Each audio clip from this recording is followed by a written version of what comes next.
রাজবাড়ী সদর হাসপাতালের মেডিসিন ও কার্ডিওলজি একটি জেলা হাসপাতালের সবচেয়ে গুরুত্বপূর্ণ। এই দুই বিভাগে 2 মাসেরও বেশি সময় ধরে নেই কোনো চিকিৎসক।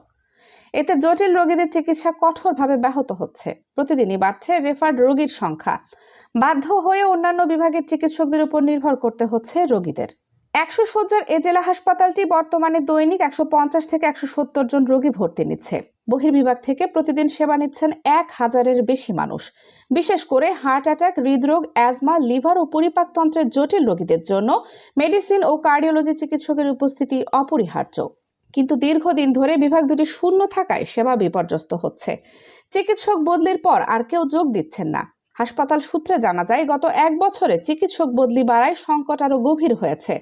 কার্ডিওলজি বিভাগের senior consultant doctor Moazzem Hossain 6 September এবং junior consultant doctor Shaon Kumar Deb 21 September বদলি হয়ে অন্যত্র যোগ দেন। এর আগে মেডিসিন বিভাগের 4 জন বিশেষজ্ঞ চিকিৎসকও একে একে বদলি হয়ে চলে গেছেন।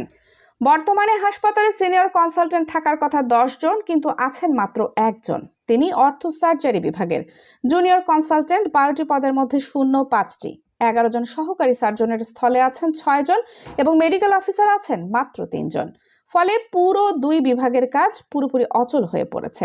জরুরি রোগীরা ঢাকায় রেফার্ড, ঝুঁকিতে প্রাণ।